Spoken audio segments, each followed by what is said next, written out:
Hello hi ಸ್ನೇಹಿತರೆ, welcome to education Kannada YouTube channel. ಸ್ನೇಹಿತರೆ, ಇವತ್ತಿನ ಈ ಒಂದು ನೋಡನಲ್ಲಿ ದ್ವಿತೀಯ PUCಯ ಕನ್ನಡ ಸಬ್ಜೆಕ್ಟ್ ಇಲ್ಲಿ ಒಂದು ಪೇಪರ್ ಇದೆ, ಟಾಪರ್ ಪೇಪರ್. ಈ ಒಂದು ಟಾಪರ್ ಪೇಪರ್ ನಾವು ಅನಲೈಸ್ ಮಾಡೋಣ. ಯಾವ ರೀತಿಯಲ್ಲಿ ಆ ಸ್ಟೂಡೆಂಟ್ ಯಾವ ರೀತಿಯಲ್ಲಿ ಆನ್ಸರ್ ಮಾಡಿದ್ದಾರೆ ನೋಡ್ಕೊಳ್ಳೋಣ. ಅಂದರೆ ಕೆಲವೊಂದು ವಿದ್ಯಾರ್ಥಿಗಳು ರೀಪ್ರೆಸೆಂಟೇಷನ್ ಅಂದರೆ ಪೇಪರ್ನಲ್ಲಿ ರೀಪ್ರೆಸೆಂಟೇಷನ್ ಕೆಲವೊಂದು ವಿದ್ಯಾರ್ಥಿಗಳಿಗೆ ಮಾಡೋಕ್ಕೆ ಬರಲ್ಲ. ಸೊ ಇವತ್ತಿನ ಈ ಒಂದು ನಲ್ಲಿ ಆ ಒಂದು ಟಾಪರ್ ಮಾಡಲ್ ಕ್ವಶನ್ ಪೇಪರ್ ಅಂದರೆ ಹಿಂದಿನ ವರ್ಷ ಒಬ್ಬ ವಿದ್ಯಾರ್ಥಿ ಅಥವಾ ವಿದ್ಯಾರ್ಥಿನಿ ಬರೆದಿರುವಂತಹ ಈ ಒಂದು ಟಾಪರ್ ಪೇಪರ್ ಆಗಿರುತ್ತೆ. ಈ ಒಂದು ಟಾಪರ್ ಪೇಪರ್ ನೀವು ನೋಡಿದ ತಕ್ಷಣ ನಿಮಗೆ ಗೊತ್ತಾಗುತ್ತೆ ಕನ್ನಡದಲ್ಲಿ ನೀವು ಹೇಗೆ ಬರೀಬೇಕಂತ. ಆಯಿತಾ? ಇದುವರೆಗೆ ನಮ್ಮ ಎಜುಕೇಷನ್ ಕನ್ನಡ ಯೂಟ್ಯೂಬ್ ಚಾನಲ್ಗೆ ಯಾರು ಸಬ್ಸ್ಕ್ರೈಬ್ ಆಗಿಲ್ಲ ಅಂದರೆ ಚಾನಲ್ಗೆ ಸಬ್ಸ್ಕ್ರೈಬ್ ಆಗಿರಿ, ಹಾಗೂ ಬೆಲ್ ಮೇಲೆ ಕ್ಲಿಕ್ ಮಾಡಿ ಪ್ರತಿಯೊಂದು ನೋಡಿ ನಿಮಗೆ ತಪ್ಪದೇ ಬರುತ್ತೆ. ಸೆಕೆಂಡ್ PUC ಎಲ್ಲ ವಿದ್ಯಾರ್ಥಿಗಳಿಗೆ ಇಲ್ಲಿ ನಾನು ಕ್ಲಾಸಸ್ ಮಾಡ್ತಾ ಇರ್ತೇನೆ. ದ್ವಿತೀಯ PUC ಕಾಮರ್ಸ್ ಆಗಿರ್ಬೋದು, ಆರ್ಟ್ಸ್ ಎಲ್ಲ ವಿದ್ಯಾರ್ಥಿಗಳಿಗೆ ಮಾರ್ಚ್ 1ಕ್ಕೆ ಎಕ್ಸಾಮ್ ಇದೆ. ಓಕೆ, ಮಾರ್ಚ್ 1ಕ್ಕೆ ಫಸ್ಟ್ ಎಕ್ಸಾಮ್ ಇದೆ. ಯಾವುದು? ಕನ್ನಡ ಸಬ್ಜೆಕ್ಟ್ ಇದೆ. ಈ ಒಂದು ಕನ್ನಡ ಸಬ್ಜೆಕ್ಟ್ಗೆ ಸಂಬಂಧಪಟ್ಟಂತೆ ಆಲ್ರೆಡಿ 4 ಅಂಕದ ಪ್ರಶ್ನೆ ಅಂದರೆ 5-6 ವಾಕ್ಯಗಳಲ್ಲಿ ಉತ್ತರಿಸುವ ಪ್ರಶ್ನೆಗಳಾಗಿರ್ಬೋದು ಮತ್ತು ಸಂದರ್ಭ ಪ್ರಶ್ನೆಗಳು 3 ಅಂಕದ ಸಂದರ್ಭ ಪ್ರಶ್ನೆಗಳು ವಿತ್ ನಿಮಗೆ ಗ್ರಾಮರ್. ನಿಮಗೆ ಈ ಬಾರಿ ಏನಿದಿಲ್ಲ ಗಾದೆ ಗ್ರಾಮರ್ ನಲ್ಲಿ ಡಿಲೀಟ್ ಮಾಡಿದ್ದಾರೆ. ಓಕೆ, ಗಾದೆ ನಿಮಗೆ ಡಿಲೀಟ್ ಮಾಡಲಾಗಿರುತ್ತೆ. ಆಯಿತಾ? ಸೊ ಎಲ್ಲ ವಿದ್ಯಾರ್ಥಿಗಳು ಗೊತ್ತಿದೆ ನಿಮಗೆ ಓನ್ಲಿ ಪ್ರಬಂಧ ಮತ್ತು ಪತ್ರಲೇಖನ ಅಷ್ಟೇ ಇರುತ್ತೆ. ಪ್ರಬಂಧ ಮತ್ತು ಪತ್ರಲೇಖನ ಮತ್ತು ಅವು ಗುಣವಾಚಕಗಳು ಅವು ಎಲ್ಲ ಇದ್ದೇ ಇರುತ್ತೆ. ಆಯಿತಾ? ವಿಭಕ್ತಿಯ ಪ್ರತ್ಯಯಗಳಾಗಿರ್ಬೋದು ಮತ್ತು ಪದದ ಅರ್ಥ ಆಗಿರ್ಬೋದು, ತಸ್ಮಂ ತದ್ಭಾಗಗಳಾಗಿರ್ಬೋದು, ಅದೇ ರೀತಿ ಇದು ಗುಣವಾಚಕಗಳು ಮತ್ತು ಅದೇ ರೀತಿ ನಾನಾರ್ಥಕ ಅವೆಲ್ಲ ಸಮಾನಾರ್ಥಕ ಅವೆಲ್ಲ ಇದ್ದೇ ಇರುತ್ತೆ. ಓಕೆ, ವಿಷಯದಾರ್ಥಕ ರೂಪ, ಧಾತು ರೂಪ ಅವೆಲ್ಲ ಇದ್ದೇ ಇರುತ್ತೆ. ಬಟ್ ಈ ಒಂದು ಗಾದೆ ಮತ್ತು ಅದೇ ರೀತಿ ಭಾವಾರ್ಥ ಅಂತ ಇರುತ್ತಲ್ಲ ನಿಮಗೆ 5 ಅಂಕದ ಒಂದು ಪ್ರಶ್ನೆ. ಅಂದರೆ ಒಂದು ಹಳೆಗನ್ನಡದ ಒಂದು ಯಾವುದಾದ್ರೂ ಒಂದು ಟಾಪಿಕ್ ಮೇಲೆ ನಿಮಗೆ ಭಾವಾರ್ಥ ಕೊಡ್ತಿದ್ರು, ಆ ಭಾವಾರ್ಥ ಏನಿದೆ ನೀವು ಎಕ್ಸ್ಪ್ಲೇಷನ್ ಮಾಡಬೇಕು. ಅದು ಕೂಡ ನಿಮಗೆ ಡಿಲೀಟ್ ಮಾಡಲಾಗಿದೆ ಮತ್ತು ಗಾದೆ ಡಿಲೀಟ್ ಮಾಡಲಾಗಿರುತ್ತೆ. 80 ಮಾರ್ಕ್ಸ್ಗೆ ಆ್ಯನ್ಯುವಲ್ ಎಕ್ಸಾಮ್ ನಿಮಗೆ ನಡೆಸಲಾಗುವುದು ಎಲ್ಲ ವಿದ್ಯಾರ್ಥಿಗಳಿಗೆ, ಸೇಮ್ ಪ್ರೈವೇಟ್ ಹಾಗೂ ರಿಪ್ಟೆಸ್ ಹಾಗೂ ಎಲ್ಲ ವಿದ್ಯಾರ್ಥಿಗಳಿಗೆ. ಇವಾಗ ನೋಡೋಣ ಬನ್ನಿ ಸ್ನೇಹಿತರೆ, ಯಾವ ರೀತಿಯಲ್ಲಿ ಏನಿದಿಲ್ಲ ನೀವು ಆನ್ಸರ್ ಮಾಡಬೇಕು. ಈ ಒಂದು 5-6 ವಾಕ್ಯಗಳಲ್ಲಿ ಅವರು ಯಾವ ರೀತಿಯಲ್ಲಿ ಆನ್ಸರ್ ಮಾಡಿದ್ದಾರೆ, ಅದೇ ರೀತಿ 3 ಅಂಕದ ಪ್ರಶ್ನೆ ಮೇನ್ ನೋಡಿ ಸಂದರ್ಭದಲ್ಲಿ ಯಾವ ರೀತಿಯಲ್ಲಿ ಅವರು ಎಕ್ಸ್ಪ್ಲೇಷನ್ ಮಾಡಿದ್ದಾರೆ ಅಂತ ನೋಡ್ಕೊಳ್ಳೋಣ. ಯಾಕೆಂದರೆ ಸಂದರ್ಭದಲ್ಲಿ ಕೆಲವೊಂದು ವಿದ್ಯಾರ್ಥಿಗಳು ಏನು ಮಾಡ್ತಾರೆ ಅಂದರೆ ಡೈರೆಕ್ಟ್ ಆಗಿ ಇವಾಗ ಒಂದು ಪ್ರಶ್ನೆ ಕೇಳಿದರೆ ಅದಕ್ಕೆ ಏನು ಮಾಡ್ತಾರೆ ಅಂದರೆ 4 ಅಂಕದ ಪ್ರಶ್ನೆ ಬರೆಯುವಾಗ ರೂಪದಲ್ಲಿ ಈ ಒಂದು 3 ಅಂಕದ ಪ್ರಶ್ನೆಗೆ ಬರೆಯಕ್ಕೆ ಹೋಗ್ತಾರೆ. ಅದು ತಪ್ಪು, ನಿಮಗೆ ಮಾರ್ಕ್ಸ್ಗಳೇ ಕೊಡೋದಿಲ್ಲ. ಆಯಿತಾ? 4 ಅಂಕದ ಪ್ರಶ್ನೆಗೆ ಬೇರೆನೇ ಬರೀಬೇಕು, ಅಂದರೆ ಬೇರೆ ಮೆಥಡ್ ಇರುತ್ತೆ. ಈ ಒಂದು 3 ಅಂಕದ ಪ್ರಶ್ನೆ ಏನಿದಿಲ್ಲ ಸಂದರ್ಭ ಪ್ರಶ್ನೆಗೆ ಬೇರೆನೇ ಇರುತ್ತೆ, ಬರೆಯುವ ಮೆಥಡ್ ಬೇರೆ ಬೇರೆ ಇರುತ್ತೆ. ಆಯಿತಾ? ಮತ್ತು MCQ ಕ್ವಶನ್ಸ್ ಏನಿದೆಯಲ್ಲ ಹೇಗೆ ಬರೀತಾರೆ ಎಲ್ಲ ನೋಡ್ಕೊಳ್ಳೋಣ. ಸೊ ಎಲ್ಲ ವಿದ್ಯಾರ್ಥಿಗಳಿಗೆ ಈ ಒಂದು ಶೇರ್ ಮಾಡಿ.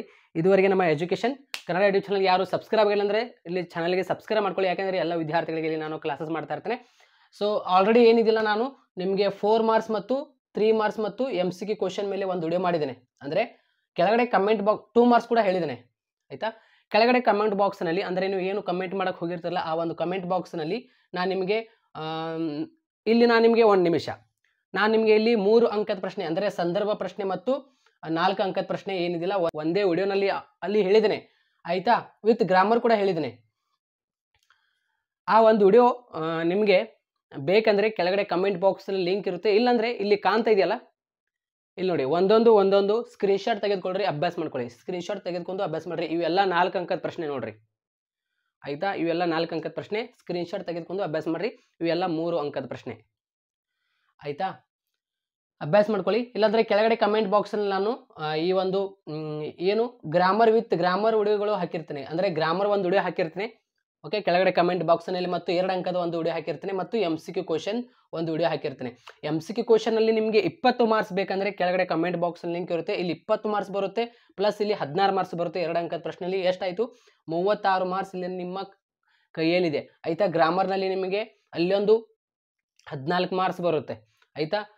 14 ಮಾರ್ಕ್ಸ್ ಬರುತ್ತೆ. 14 ಮಾರ್ಕ್ಸ್ನಲ್ಲಿ ನೋಡ್ರಿ ಇಲ್ಲಿ ಎಷ್ಟಾಯಿತು? 50 ಮಾರ್ಕ್ಸ್ ಇದೆ ಸ್ನೇಹಿತರೆ ನಿಮ್ಮ ಕೈಯಲ್ಲಿ. ಆಯಿತಾ? 50 ಮಾರ್ಕ್ಸ್ ಇದೆ, ಆರಾಮಾಗಿ ನೀವು ಪಡೆದುಕೊಳ್ಳಬಹುದು. ಮತ್ತು ಇನ್ನೂ ಏನಿದೆ 4 ಅಂಕದ ಪ್ರಶ್ನೆಯಲ್ಲಿ 3 ಅಂಕದ ಪ್ರಶ್ನೆಯಲ್ಲಿ ಯಾವ ರೀತಿಯಲ್ಲಿ ಆನ್ಸರ್ ನೋಡ್ಕೊಂಡ್ರೆ ಸಾಕು. ಇಷ್ಟು ಆರಾಮಾಗಿ ಮಾಡ್ಕೊಂಡ್ರೆ ಏನಿದೆಯಲ್ಲ ನೀವು 70 ಅಥವಾ ಔಟ್ ಆಫ್ ಔಟ್ ರಿಸಲ್ಟ್ ಕೂಡ ಮಾಡ್ಕೋಬಹುದು. 60 ಅಂತೂ ಆಗೇ ಆಗುತ್ತೆ, ಆರಾಮಾಗಿ ಆಗುತ್ತೆ. ಸೊ ಕೆಳಗಡೆ ಕಮೆಂಟ್ ಬಾಕ್ಸ್ ಲಿಂಕ್ ಇರುತ್ತೆ. ಯಾವುದು MCQ ಕ್ವಶನ್ ಮೇಲೆ ಒಂದು ವಿಡಿಯೋ ಮಾಡಿದ್ದೇನೆ, ಕೆಳಗಡೆ ಕಮೆಂಟ್ ಬಾಕ್ಸ್ ಲಿಂಕ್ ಇರುತ್ತೆ. ಮತ್ತು 2 ಅಂಕದ ಪ್ರಶ್ನೆ ಮೇಲೆ ಒಂದು ವಿಡಿಯೋ ಮಾಡಿದ್ದೇನೆ, ಕೆಳಗಡೆ ಕಮೆಂಟ್ ಬಾಕ್ಸ್ ಲಿಂಕ್ ಇರುತ್ತೆ. ವಿಡಿಯೋ ಆದ ತಕ್ಷಣ ಹೋಗಿ ನೋಡ್ಕೊಳ್ಳಿ. ಬನ್ನಿ ಇವಾಗ ನೋಡೋಣ ಆ ವಿದ್ಯಾರ್ಥಿ ಯಾವ ರೀತಿಯಲ್ಲಿ ಮಾಡಲ್ ಕ್ವಶನ್ ಪೇಪರ್ ಎಕ್ಸ್ಪ್ಲೇಷನ್ ಮಾಡಿದಾರೆ ಅಂತ ಬನ್ನಿ ನೋಡೋಣ. ಇಲ್ಲಿ ನೋಡಿ 2019ರಲ್ಲಿ ಮಾರ್ಚ್ನಲ್ಲಿ ಏನು ಎಕ್ಸಾಮ್ಗಳು ನಡೆದಿತ್ತಲ್ಲ ಆ ಒಂದು ವರ್ಷದಲ್ಲಿ ಟಾಪರ್ ಆನ್ಸರ್ ಶೀಟ್ ನಾವು ನೋಡ್ತಾ ಇದ್ದೇವೆ. ಇಲ್ಲಿ ನೋಡಿ ಯಾವ ರೀತಿಯಲ್ಲಿ ವಿದ್ಯಾರ್ಥಿ ಅಂದರೆ ಲಾಂಗ್ ಕ್ವಶನ್ಸ್ಗಳಲ್ಲಿ ಮತ್ತು ಸಂದರ್ಭ ಪ್ರಶ್ನೆಗಳಲ್ಲಿ ಯಾವ ರೀತಿಯಲ್ಲಿ ಬರೆದಿದ್ದಾರೆ ಮತ್ತು ಅವರದ್ದು ಹ್ಯಾಂಡ್ ರೈಟಿಂಗ್ ಕೂಡ ಏನಿದೆಯಲ್ಲ ಚೆನ್ನಾಗಿದೆ. ಹ್ಯಾಂಡ್ ರೈಟಿಂಗ್ ನೋಡಿ, ಹ್ಯಾಂಡ್ ರೈಟಿಂಗ್ ಕೆಲವರದು ಚೆನ್ನಾಗಿ ಆಗಲಿಲ್ಲ ಅಂದರೂ ಕೂಡ ಮಾರ್ಕ್ಸ್ಗಳು ಕೊಡ್ತಾರೆ, ಯಾಕೆಂದರೆ ಆನ್ಸರ್ ಕರೆಕ್ಟ್ ಆಗಿರಬೇಕು. 99 ಪಡೆದುಕೊಂಡಿದ್ದಾರೆ ಆಯಿತಾ. ಸೊ ಎಲ್ಲ ವಿದ್ಯಾರ್ಥಿಗಳಿಗೆ ಈ ಒಂದು ವಿಡಿಯೋ ಶೇರ್ ಮಾಡಿರಿ. ಕೆಳಗಡೆ ಕಮೆಂಟ್ ಬಾಕ್ಸಲ್ಲಿ ಲಿಂಕ್ ಕೊಟ್ಟಿರ್ತಾನೆ ಅಂತ ಹೇಳಿದ್ದೀನಲ್ಲ, ಅದಷ್ಟು ವಿಡಿಯೋ ನೋಡ್ಕೊಳ್ರಿ.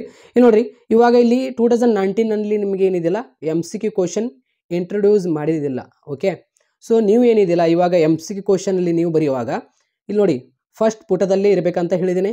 ಓಕೆ, ಎಲ್ಲ ಸಬ್ಜೆಕ್ಟ್ಗಳಿಗೆ ಏನಿದೆಯಲ್ಲ ನಿಮ್ಮ MCQ ಕ್ವಶನ್ಸು ಮತ್ತು ಈ ಒಂದು 2 ಮಾರ್ಕ್ಸ್ ಏನಿದೆಯಲ್ಲ ಫಸ್ಟ್ ಪುಟದಲ್ಲಿ, ಅಂದರೆ ನೀವು ಎಷ್ಟು ಪುಟ ಬಳಕೆ ಮಾಡ್ಕೋತೀರಾ ಮಾಡ್ಕೋರಿ, ಬಟ್ ಸ್ಟಾರ್ಟಿಂಗ್ನಲ್ಲೇ ಇರಬೇಕಂತ ಹೇಳಿದ್ದಾರೆ.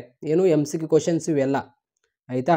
ಇಲ್ಲಿ ನೋಡಿರಿ, ಇವಾಗ ಇಲ್ಲಿ ರೋಮನ್ ಸಂಖ್ಯೆ 1 ಅಂತ ಹಾಕಿ, ಇಲ್ಲಿ 1 ಅಂತ ಹಾಕಿ ಏನಿದೆಯಲ್ಲ ಆಪ್ಷನ್ ಎ ಏನಿರುತ್ತೆ. ಇವಾಗ ಫಾರ್ ಎಕ್ಸಾಂಪಲ್, ಸೀತೆಯನ್ನು ರಾವಣ ಎಲ್ಲಿರಿಸಿದನು ಅಂತ ನಿಮಗೆ ಪ್ರಶ್ನೆ ಕೇಳಿದ್ದಾರೆ, ಆಪ್ಷನ್ಸ್ ಕೊಟ್ಟಿರ್ತಾರೆ. ಆಪ್ಷನ್ ಇವಾಗ ಸಿ ಆನ್ಸರ್ ಆಗಿತ್ತಂದರೆ ಇಲ್ಲಿ ರೋಮನ್ ಸಂಖ್ಯೆ 1 ಅಂತ ಹಾಕಿ, ಇಲ್ಲಿ 1 ಅಂತ ಹಾಕಿ ಪ್ರಶ್ನೆ ನಂಬರ್, ಇದು ರೋಮನ್ ಸಂಖ್ಯೆ, ಇದು ಪ್ರಶ್ನೆ ಸಂಖ್ಯೆ ಆಯಿತಾ. ಪ್ರಶ್ನೆ ಸಂಖ್ಯೆ 1 ಅಂತ ಹಾಕಿ ಏನಿದೆಯಲ್ಲ ಇಲ್ಲಿ ಪೂರ್ತಿ ಸೆಂಟೆನ್ಸ್ ಆಗಿ ಬರೆಯಕ್ಕೆ ಹೋಗಬೇಡ್ರಿ. MCQ ಕ್ವಶನ್ಸ್ ಅದಾವೆ, ಆಪ್ಷನ್ಸ್ ಅಷ್ಟೇ ಬರೀಬೇಕು. ಸೀತೆಯನ್ನು ರಾವಣ ಎಲ್ಲಿರಿಸಿದನು, ಪ್ರಮದ ಎಂಬ ವನದಲ್ಲಿ. ಆಪ್ಷನ್ ಸಿ ಕರೆಕ್ಟ್ ಆನ್ಸರ್ ಇರುತ್ತೆ. ಇವಾಗ ಆಪ್ಷನ್ ಸಿ ಅಂತ ಹಾಕಿ ಪ್ರಮದ ಎಂಬ ವನದಲ್ಲಿ, ಇಷ್ಟೇ ಆನ್ಸರ್ ಬರೀಬೇಕು ಆಯಿತಾ. ಈ ರೀತಿಯಲ್ಲಿ ಅವರು MCQ ಕ್ವಶನಲ್ಲಿ ಈ ರೀತಿ ಮಾಡಿದ್ದಾರೆ ನೋಡಿ. 2 ಅಂಕದ ಪ್ರಶ್ನೆಯಲ್ಲಿ ಓಕೆ ಇಷ್ಟು ಬರಿಬೇಕಂತ ಏನಿಲ್ಲ, ಒಂದು 4-5 ಲೈನ್ನಲ್ಲಿ 2 ಅಂಕದ ಪ್ರಶ್ನೆಗೆ ಆನ್ಸರ್ ಮಾಡಿರಿ. ಇಲ್ಲಿ ನೋಡಿರಿ, ನಿಮಗೆ 2 ಅಂಕ ಸಿಗುತ್ತೆ, ಇಷ್ಟೇ ಆನ್ಸರ್ ಮಾಡಿರಿ. ಕೆಲವ್ರದ್ದು ಹ್ಯಾಂಡ್ ರೈಟಿಂಗ್ ಸರಿ ಇಲ್ಲ ಅಂದರೂ ಕೂಡ ಏನಿಲ್ಲ, ಏನು ವರಿ ಮಾಡ್ಕೊಳಕ್ಕೆ ಹೋಗಬೇಡ್ರಿ. ಆನ್ಸರ್ ಏನಿದೆಲ್ಲ ಕರೆಕ್ಟ್ ಆನ್ಸರ್ ಬರೀರಿ ಕನ್ನಡದಲ್ಲಿ, ಆಯಿತು, ಮತ್ತೇನಿಲ್ಲ ಆಯಿತಾ. ಇಲ್ಲಿ ನೋಡಿರಿ, ಇಲ್ಲಿ 2 ಅಂಕದ ಪ್ರಶ್ನೆಯಲ್ಲಿ ಯಾವ ರೀತಿಯಲ್ಲಿ ಆನ್ಸರ್ ಮಾಡಿದ್ದಾರೆ ಅಂತ ನೀವು ನೋಡ್ತಾ ಇರಬಹುದು. ಈ ರೀತಿಯಲ್ಲಿ ಅವರು ಆನ್ಸರ್ ಮಾಡಿದ್ದಾರೆ ಆಯಿತಾ. ಇಷ್ಟೇ ಮಾಡಿದರೆ ಏನಿಲ್ಲ, ಔಟ್ ಆಫ್ ಔಟ್ ಅವರಿಗೆ 2 ಅಂಕದ ಪ್ರಶ್ನೆಯಲ್ಲಿ ಕೊಟ್ಟಿದ್ದಾರೆ. ಇಲ್ಲಿ ನೋಡಿರಿ, ಕೆಲವೊಂದು ಪ್ರಶ್ನೆಗಳಿಗೆ ಲಾಂಗ್ ಆನ್ಸರ್ ಬರೀಬೇಕಂತ ಏನಿಲ್ಲ. ಓಕೆ, ನಾ ಹೇಳಿದ್ದೀನಲ್ಲ 4 ಲೈನ್ನಲ್ಲೇ ಆನ್ಸರ್ ಇರುತ್ತೆ, ಅಷ್ಟೇ ಬರೀಬೇಕು. 2-3 ವಾಕ್ಯದಲ್ಲಿ ಉತ್ತರಿಸಿ ಅಂದಿದ್ದಾರೆ ಅವರು ಆಯಿತಾ. ನೀವು 2-3 ವಾಕ್ಯದಲ್ಲಿ ಅಷ್ಟೇ ವಿವರಿಸಬೇಕು 2 ಅಂಕದ ಪ್ರಶ್ನೆಯಲ್ಲಿ. ಅದೇ ರೀತಿ ಇಲ್ಲಿ 2 ಅಂಕದ ಪ್ರಶ್ನೆಯಲ್ಲಿ ಈ ರೀತಿ ಆನ್ಸರ್ ಮಾಡಿದ್ದಾರೆ, ನೀವು ನೋಡ್ತಾ ಇರ್ಬೋದು. ನಾನು ನಿಮಗೆ ಏನು ಹೇಳಿದ್ದೆ ಅಂದರೆ ಯಾವುದು ಒಂದು ಆನ್ಸರ್ ಕರೆಕ್ಟ್ ಇರುತ್ತಲ್ಲ, ಸೊ ಆನ್ಸರ್ ನೀವು ಮಾಡುವಾಗ ಏನಿದಿಲ್ಲ ನೀಟಾಗಿ ಆನ್ಸರ್ ಬರೀರಿ. ನೀವು ಆನ್ಸರ್ ಮಾಡಿದ ಪ್ರತಿಯೊಂದು ಹೈಲೈಟ್ಸ್ ಮಾಡಿರಿ, ಅಂದರೆ ಪ್ರತಿಯೊಂದು ಆನ್ಸರ್ಗೆ ಈ ರೀತಿ ಹೈಲೈಟ್ಸ್ ಮಾಡಿರಿ. ಇಲ್ಲಿ ನೋಡಿ, ಇವಾಗ ಇಲ್ಲಿ ಆರಿಸಿಕೊಳ್ಳಲಾದ ವಚನಗಳು ಅಂತ ಈ ರೀತಿ ಕೆಳಗಡೆ ಒಂದು ಲೈನ್ ಇಳಿದಿದ್ದಾರೆ ನೋಡಿ, ಇದು ಹೈಲೈಟ್ಸ್ ಅಂತಾರೆ. ಇದಕ್ಕೆ ಈ ರೀತಿ ಹೈಲೈಟ್ಸ್ ಮಾಡಬೇಕು ನೀವು ವಾರ್ಷಿಕ ಪರೀಕ್ಷೆಯಲ್ಲಿ, ನಿಮ್ಮ ಪ್ರಶ್ನೆ ಪತ್ರಿಕೆಯಲ್ಲಿ ಆನ್ಸರ್ಸ್ಗಳಿಗೆ ಮೇನ್ ಸೆಂಟೆನ್ಸ್ಗಳು ಏನಿರುತ್ತಲ್ಲ ಅದು ಈ ರೀತಿ ಕೆಳಗಡೆ ಹೈಲೈಟ್ಸ್ ಮಾಡಿ ಅವ್ರಿಗೆ ಗೊತ್ತಾಗ್ಬಿಡುತ್ತೆ. ಇಲ್ಲಿ ನೋಡಿ, ಸಂದರ್ಭದಲ್ಲಿ ಹೇಗೆ ಬರೀಬೇಕು ಗಮನಿಟ್ಟು ಕೇಳ್ರಿ. ಇಲ್ಲಿ ನೋಡಿ, ತಾನೇ ಲಘು ಮಾಡಿ ಲಘುವಾದನೀಯ ಅಂತ ಇಲ್ಲಿ ವಚನಗಳು ಯಾವ ಒಂದು ಅಧ್ಯಾಯ ಮೇಲೆ ನಮಗೆ ಸಂದರ್ಭ ಕೊಟ್ಟಿದ್ದಾರೆ ಅಂತ ನೋಡ್ಕೋಬೇಕು. ಕನ್ಫರ್ಮೇಷನ್ ಮಾಡಿದ ನಂತರ ಏನಿದೆಯಲ್ಲ ಅವಾಗ ಆಯ್ಕೆ ಅಂತ ಪಾಯಿಂಟ್ ಹಾಕಬೇಕು. ಆಯ್ಕೆಯಲ್ಲಿ ಏನು ಬರೀಬೇಕಂದ್ರೆ, ಈ ಪ್ರಸ್ತುತ ಸಾಲನ್ನು ಶಿವಶರಣ ಸಮಗ್ರ ವಚನ ಸಂಪುಟ ಕೃತಿಯಿಂದ ಆರಿಸಿಕೊಳ್ಳಲಾಗಿದೆ ಅಂತ, ಉರ್ಲಿಂಗಿ ಪೈದಿಯವರ ವಚನಗಳಿಂದ ಆರಿಸಿಕೊಳ್ಳಲಾದ ವಚನಗಳು ಎಂಬ ಕಾವ್ಯ ಅಥವಾ ಪದ್ಯ ಭಾಗದಿಂದ ಆಯ್ಕೆ ಮಾಡಿಕೊಂಡಿದೆ ಅಂತ ಈ ರೀತಿ ಬರೀಬೇಕಾಗುತ್ತೆ ಆಯಿತಾ. ಆಯ್ಕೆಯಲ್ಲಿ ಈ ರೀತಿ ಬರೀಬೇಕು. ಮತ್ತು ಇನ್ನೊಂದು ಪಾಯಿಂಟ್ಸ್ ಬರುತ್ತೆ, ಏನಂತ, ಸಂದರ್ಭ ಅಂದರೆ ತಾನೇ ಲಘು ಮಾಡಿ ಲಘುವಾದನಯ್ಯ, ಈ ಯಾವ ಒಂದು ಸಂದರ್ಭದಲ್ಲಿ ಓಕೆ ಮಾತು, ಈ ಮಾತು ವಚನಕಾರರು ಓದುವರೆಗೆ ಅಂದರೆ ಉರ್ಲಿಂಗಿ ಪೈದಿಯವರು ತಮ್ಮ ವಚನದ ಮೂಲಕ ಓಕೆ ಓದುವರೆಗೆ ಗುರುವಾದವನು ಓಕೆ ಲಘುವಾಗಿ ವರ್ತಿಸಬಾರದು ಎಂಬ ಸಂದರ್ಭದಲ್ಲಿ ಹೇಳುತ್ತಾರೆ ಅಂತ ಆಯಿತಾ. ಈ ರೀತಿ ಮತ್ತು ವಿವರಣೆ ಸೌರಾಶ, ವಿವರಣೆಯಲ್ಲಿ ಏನಿದಿಲ್ಲ ಸ್ವಲ್ಪ ಡೀಪ್ ಆಗಿ ಎಕ್ಸ್ಪ್ಲೇಷನ್ ಮಾಡಬೇಕು ಅಷ್ಟೇ, ಮತ್ತೇನಿಲ್ಲ. ಓಕೆ, ನಿಮಗೆ ಬ್ಲೂ ಪ್ರಿಂಟ್ ಪ್ರಕಾರ ನಾನು ಏನು ಸಂದರ್ಭ ಪ್ರಶ್ನೆಗಳು ಕೊಟ್ಟಿದ್ದೇನಲ್ಲ ಅದಷ್ಟೇ ಓದ್ಕೊಳ್ರಿ ಆಯಿತಾ. ಇಲ್ಲಿ ಈ ರೀತಿಯಲ್ಲಿ ನೋಡ್ರಿ ಸಂದರ್ಭದಲ್ಲಿ ಆನ್ಸರ್ ಮಾಡಬೇಕು, ಅರ್ಥ ಆಯ್ತಾ. ನೋಡಿ, ಇವಾಗ ಫಾರ್ ಎಕ್ಸಾಂಪಲ್ ಇಲ್ಲಿ ನೋಡಿ, ಕೃಷ್ಣಗೌಡರ ಆನೆಯ ಅಧ್ಯಾಯ ಮೇಲೆ ನಿಮಗೆ ಏನಿದಿಲ್ಲ ಯಾವ ರೀತಿಯಲ್ಲಿ ನೀವು ಸಂದರ್ಭ ಬರೀಬೇಕಂದ್ರೆ, ಇಲ್ಲಿ ನೋಡಿ, ನಮ್ಮ ಕಡೆ ಕೆಮ್ಮು ಕಾಲಿಂಗ್ ಬಿಲ್ ಇದ್ದ ಹಾಗೆ. ನಿಮಗೆ ಯಾವುದೇ ಒಂದು ಸಂದರ್ಭ ಕೇಳಿದಾಗ ಆ ಒಂದು ಸಂದರ್ಭ ಯಾವ ಒಂದು ಅಧ್ಯಾಯದಲ್ಲಿ ಬರುತ್ತೆ ಅಂತ ನೋಡ್ಕೋಬೇಕು. ಆಮೇಲೆ ಏನಿದಿಲ್ಲ ಆಯ್ಕೆ ಅಂತ ಪಾಯಿಂಟ್ ಬರುತ್ತೆ, ಫಸ್ಟ್ ಪಾಯಿಂಟ್ ಬರುತ್ತೆ. ಆಯ್ಕೆಯಲ್ಲಿ ಏನು ಬರಬೇಕು, ನಮ್ಮ ಕಡೆ ಕೆಮ್ಮು ಕಾಲಿಂಗ್ ಬಿಲ್ ಇದ್ದ ಹಾಗೆ ಅಂತ ಏನಿದೆಯಲ್ಲ ಇಲ್ಲಿ ಈ ಪ್ರಸ್ತುತ ವಾಕ್ಯವನ್ನು KP ಪೂರ್ಣಚಂದ್ರ ತೇಜಸ್ವಿ ಅವರು ಕಿರುಗೂರಿನ ಗಯ್ಯಾಳಿಗಳು ಎಂಬ ಕೃತಿಯಿಂದ ಆರಿಸಿಕೊಳ್ಳಲಾದ ಕೃಷ್ಣಗೌಡರ ಆನೆ ಎಂಬ ನಾಟಕದಿಂದ ಆಯ್ದುಕೊಳ್ಳಲಾಗಿದೆ ಅಂತ ಈ ರೀತಿ ಆಯ್ಕೆಯಲ್ಲಿ ಬರಿಬೇಕು. ಆಯಿತಾ. ಸಂದರ್ಭದಲ್ಲಿ ಏನು ಬರಿಬೇಕು ಅಂದರೆ ನಮ್ಮ ಕಡೆ ಕೆಮ್ ಕಾಲಿಂಗ್ ಬಿಲ್ ಇದ್ದ ಹಾಗೆ ಅಂತ ಏನಿದಿಲ್ಲ, ಈ ಒಂದು ಸಂದರ್ಭ ಯಾವ ಒಂದು ಸಂದರ್ಭದಲ್ಲಿ ಮಾತು ಆಯ್ತಂತ. ಈ ಮಾತು ನಿರೂಪಕರು ಮೇಲ್ನಾಡು ಘಟ್ಟ ಪ್ರದೇಶದ ಜನರ ಬಗ್ಗೆ ಹೇಳುವ ಸಂದರ್ಭದಲ್ಲಿ ಈ ಮಾತನ್ನು ಹೇಳುತ್ತಾರೆ ಅಂತ. ಆಯಿತಾ. ಅದೇ ರೀತಿ ಇಲ್ಲಿ ಸಾರಾಂಶ ವಿವರಣೆಯಲ್ಲಿ ಏನಿದಿಲ್ಲ 3ನೇ ಪಾಯಿಂಟ್ನಲ್ಲಿ ಎಕ್ಸ್ಪ್ಲೇಷನ್ ಡೀಪ್ ಆಗಿ ಸ್ವಲ್ಪ ಎಕ್ಸ್ಪ್ಲೇಷನ್ ಮಾಡಬೇಕಾಗುತ್ತೆ. ಇಷ್ಟೇ ಮಾಡಿದರೆ ನಿಮಗೆ ನೋಡಿ ಇಲ್ಲಿ 3ಕ್ಕೆ 3 ಅಂಕಗಳು ಕೊಡ್ತಾರೆ. ಆಯಿತಾ. ಇವಾಗ ನೋಡಿ 4 ಅಂಕದ ಪ್ರಶ್ನೆಗೆ ಯಾವ ರೀತಿಯಲ್ಲಿ ಆನ್ಸರ್ ಮಾಡಿದ್ದಾರೆ ಇಲ್ಲಿ ನೋಡ್ರಿ. ಇಲ್ಲಿ ಪ್ಯಾರಾಗ್ರಾಫ್ ಮಾಡಿ ಈ ರೀತಿ ಆನ್ಸರ್ ಮಾಡಿದ್ದಾರೆ. ಸೊ ಇಲ್ಲಿ 3.5 ಅಂಕ ಕೊಟ್ಟಿದ್ದಾರೆ ಅವ್ರಿಗೆ, ಯಾಕೆಂದರೆ ಅವರು ಕರೆಕ್ಟಾಗಿ ಎಕ್ಸ್ಪ್ಲೇಷನ್ ಮಾಡಿಲ್ಲ ಏನೋ. ಇಲ್ಲಿ ನೋಡಿ ಇಲ್ಲಿ ಎಕ್ಸ್ಪ್ಲೇಷನ್ ಮಾಡಿದ್ದಾರೆ ನೋಡ್ರಿ. ಹೀಗೆ ನೀವು ಕರೆಕ್ಟಾಗಿ ಇಷ್ಟೇ ಆನ್ಸರ್ ಮಾಡಿದ್ರು ಕೂಡ ನಿಮಗೆ 4ಕ್ಕೆ 4 ಅಂಕಗಳು ಕೊಡ್ತಾರೆ. ಬಟ್ ಕರೆಕ್ಟಾಗಿ ಆನ್ಸರ್ ಮಾಡಬೇಕು. ಇಲ್ಲಿ ನೋಡಿ ಇಲ್ಲಿ ಇಷ್ಟು ಬರಿಬೇಕಂತ ಏನಿಲ್ಲ. ಇಲ್ಲಿ ನೋಡಿ ಇಷ್ಟು ಗೊಳ್ಳಾಗಿ ಬರೆದಿದ್ದಾರೆ ನೋಡಿ, ಗೊತ್ತಾಗ್ಬಿಡುತ್ತೆ ಅವ್ರಿಗೆ. ಇಷ್ಟು ಎಲ್ಲ ಆನ್ಸರ್ ಮಾಡೋಕ್ಕೆ ಹೋಗಬೇಡ್ರಿ 4 ಅಂಕದ ಪ್ರಶ್ನೆಗೆ. ಶಾರ್ಟಾಗಿ ಇಷ್ಟೇ ಬರಿಬೇಕು, ಯಾಕೆಂದರೆ ಮೇನ್ ಆನ್ಸರ್ ಏನಿದೆ ಅದೇ ಕೊಡಬೇಕಲ್ಲ ಅವರಿಗೆ. ಇಷ್ಟು ಆನ್ಸರ್ ಮಾಡಿದರೆ ಏನಿದಿಲ್ಲ ನೋಡಿ 7 ಲೈನ್ ಅಥವಾ 8 ಲೈನಲ್ಲಿ ಆನ್ಸರ್ ಕೊಟ್ಬಿಡ್ರಿ ಅವರಿಗೆ. 1 2 3 4 5 6 ಲೈನ್ ಅಥವಾ 7 ಲೈನಲ್ಲಿ ಆನ್ಸರ್ ಕೊಟ್ಬಿಡ್ರಿ. ಇಲ್ಲಿ ನೋಡ್ರಿ 4ಕ್ಕೆ 4 ಅಂಕಗಳು ಕೊಡ್ತಾರೆ. ಗೊಳ್ಳಾಗಿ ಬರೆಯೋಕೆ ಹೋಗಬೇಡ್ರಿ, ಏನಿದೆ ಕರೆಕ್ಟ್ ಆನ್ಸರ್ ಬರೀರಿ, ನಿಮಗೆ 4ಕ್ಕೆ 4 ಅಂಕಗಳು ಕೊಡ್ತಾರೆ. ಆಯಿತಾ. ಸೊ ಇಲ್ಲಿ ನೋಡ್ರಿ, ಸೊ ಕರೆಕ್ಟಾಗಿ ಇಲ್ಲಿ ಆನ್ಸರ್ ಮಾಡಿದ್ದಾರೆ. ಸೊ ಇಲ್ಲಿ ನೋಡ್ರಿ ನಿಮಗೆ ಇಲ್ಲಿ 4ಕ್ಕೆ 4 ಅಂಕಗಳು ಕೊಟ್ಟಿದ್ದಾರೆ. ಆಯಿತಾ. ಸೊ ಈ ರೀತಿ ಆನ್ಸರ್ ಮಾಡಿರಿ. 4 ಅಂಕದ ಪ್ರಶ್ನೆಗೆ ಈ ರೀತಿ ಆನ್ಸರ್ ಮಾಡಬೇಕು ನೋಡಿರಿ. ಇಲ್ಲಿ ಕಾಣ್ತಾ ಇದೆಯಲ್ಲ, ಈ ರೀತಿ ಆನ್ಸರ್ ಮಾಡ್ಕೊಳ್ರಿ. ಆಯಿತಾ. ಈ ರೀತಿ ಆನ್ಸರ್ ಬರೀಬೇಕು, ಕರೆಕ್ಟಾಗಿ ನೀಟಾಗಿ ಆನ್ಸರ್ ಬರೀರಿ. ಇವಾಗ ಏನಿದಿಲ್ಲ ಭಾವಾರ್ಥ ಇರೋದಿಲ್ಲ ಅಂತ ಹೇಳಿದ್ದೇನೆ. ಭಾವಾರ್ಥ ಈ ರೀತಿ ಕೊಟ್ಟಿರ್ತಾರೆ, ಭಾವಾರ್ಥ ಇರೋದಿಲ್ಲ ನಿಮಗೆ. ಅರ್ಥ ಆಯ್ತಾ. ಭಾವಾರ್ಥ ಡಿಲೀಟ್ ಮಾಡಲಾಗಿದೆ, ಗಾದೆ ಮಾತು ಕೂಡ ಡಿಲೀಟ್ ಮಾಡಲಾಗಿದೆ. ಇಲ್ಲಿ ನೋಡಿ ಭಾಷಾಭ್ಯಾಸ, ಗ್ರಾಮರ್ ನೋಡಿ, ಗ್ರಾಮರ್ ಕರೆಕ್ಟಾಗಿ ಒಂದೊಂದು ಸೀರೀಸ್ ಆಗಿ ಅವರು ಬರೆದಿದ್ದಾರೆ ನೋಡಿ, ಕರೆಕ್ಟಾಗಿ ಆನ್ಸರ್ ಮಾಡಿದ್ದಾರೆ.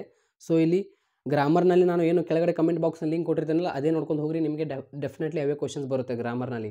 ಇಲ್ಲಿ ನೋಡಿ ಮಾತೃಭಾಷೆಯಲ್ಲಿ ಶಿಕ್ಷಣ ನೋಡಿ, ಮಾತೃಭಾಷೆಯಲ್ಲಿ ಶಿಕ್ಷಣ ಪ್ರಬಂಧದಲ್ಲಿ ಹೇಗೆ ಬರೀಬೇಕು, ಪೀಠಿಕೆ ಬರುತ್ತೆ. ಪ್ರತಿಯೊಂದು ಮಗುವಿಗೂ ತನ್ನ ಮಾತೃಭಾಷೆಯು ಅತ್ಯಂತ ಮುಖ್ಯವಾಗಿದೆ, ಮಾತೃಭಾಷೆಯಲ್ಲಿನ ಶಿಕ್ಷಣ ಎಂದು ಅತಿ ಅವಶ್ಯಕವಾಗಿದೆ. ಆದ್ದರಿಂದ ನೋಡಿ ಇದರ ಲಾಭಗಳೇನು ಎಂಬುದು ನಾವು ಈ ಕೆಳಗಿನ ವಿಷಯ ರೂಪಣೆಯಲ್ಲಿ ನೋಡೋಣ.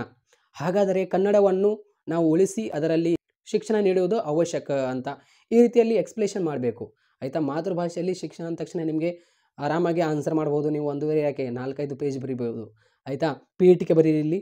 ಆಯಿತಾ. ಇಲ್ಲಿ ಪೀಠಿಕೆ ಹಾಕಿರಿ, ಪೀಠಿಕೆದಲ್ಲಿ ಈ ರೀತಿ ಮಾತೃಭಾಷೆಯಲ್ಲಿ ಶಿಕ್ಷಣದ ಬಗ್ಗೆ ಬರೀರಿ. ಆಯಿತಾ. ಆಮೇಲೆ ವಿವರಣೆ ಡೀಪಾಗಿ ಎಕ್ಸ್ಪ್ಲೇಷನ್ ಮಾಡಬೇಕು. ವಿಷಯ ವಿವರಣೆ ಅಂತ 2ನೇ ಪಾಯಿಂಟ್ ಬರುತ್ತೆ, ಇಲ್ಲಿ ಎಕ್ಸ್ಪ್ಲೇಷನ್ ಮಾಡಬೇಕು. ಈ ರೀತಿ ಸ್ಟಾರ್ ಮಾರ್ಕ್ ಹಾಕಿರಿ ಈ ರೀತಿ, ಮತ್ತು ಈ ರೀತಿ ಅಂಡರ್ಲೈನ್ ಮಾಡಿರಿ, ಗೊತ್ತಾಗ್ಬಿಡುತ್ತೆ. ಮತ್ತು ನಮ್ಮ ಭಾಷೆಯಲ್ಲಿ ಉದಿದೆ ಮೈಗೆ ಹತ್ತುವುದು ಅಂತ ಈ ರೀತಿ ಕೆಲವೊಂದು ಯಾವುದೇ ಒಂದು ಪ್ರಶ್ನೆ ಕೇಳಿದಾಗ ಅದರೊಳಗೆ ಕೆಲವೊಂದು ನೀವೇ ಪಾಯಿಂಟ್ಸ್ ಮಾಡ್ಕೋಬೇಕು. ಇಲ್ಲಿ ನೋಡಿ ಇವಾಗ ಯಾವ ರೀತಿಯಲ್ಲಿ ಪಾಯಿಂಟ್ಸ್ ಮಾಡ್ಕೊಂಡಿದ್ದಾರೆ ಅವರು, ನಮ್ಮ ಭಾಷೆಯಲ್ಲಿ ಓದಿದ್ದೇ ನಮಗೆ ಮೈಗೆ ಹತ್ತುವುದು ಅಂತ. ಉದಾಹರಣೆಗೆ ಅಂತ ಇಲ್ಲೆಲ್ಲ ಎಕ್ಸ್ಪ್ಲೇಷನ್ ಕೊಟ್ಟಿದ್ದಾರೆ ಉದಾಹರಣೆ ಸಹಿತ. ಈ ರೀತಿ ಎಕ್ಸ್ಪ್ಲೇಷನ್ ಮಾಡಿರಿ ಡೀಪಾಗಿ. ಲಾಸ್ಟಿಗೆ ನಿಮ್ಮ ಸಂಹಾರ, ನಿಮ್ಮ ಅನಿಸಿಕೆ ಇಲ್ಲಿ ಉಪಸಂಹಾರದಲ್ಲಿ ಬರೀರಿ. ಆಯಿತಾ. ಇಲ್ಲಿ ನೋಡಿ ಇಲ್ಲಿ ಖಾಸಗಿ ಪತ್ರ, ವೈಯಕ್ತಿಕ ಪತ್ರ ಯಾವ ರೀತಿಯಲ್ಲಿ ಬರೆದಿದ್ದಾರೆ ನೋಡ್ರಿ. ನಾನು ಹೇಳಿದ್ದೆ ನಿನ್ನೆ ಒಂದು ವಿಡಿಯೋನಲ್ಲಿ ಹೇಳಿಬಿಟ್ಟಿದ್ದೇನೆ. ಇಲ್ಲಿ ದಿನಾಂಕ ಬರುತ್ತೆ, ಇಲ್ಲಿ ಇವರಿಂದ ಇಲ್ಲಿ ನಿಮ್ಮ ಹೆಸರು ಮತ್ತು ಸ್ಥಳ ಅಡ್ರೆಸ್ ಇಲ್ಲಿ ಬರೀಬೇಕಾಗುತ್ತೆ. ಆಯಿತಾ.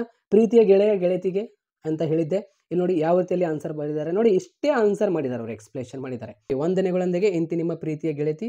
ಈ ರೀತಿ ನಾನು ನಿನ್ನೆ ಒಂದು ವಿಡಿಯೋನಲ್ಲಿ ಹೇಳಿದ್ದೇನೆ. ಇವರಿಗೆ ಈ ಕಡೆ ಸೈಡ್ ಬರುತ್ತೆ ಅಂತ ಹೇಳಿದ್ದೇನೆ ನೋಡಿ.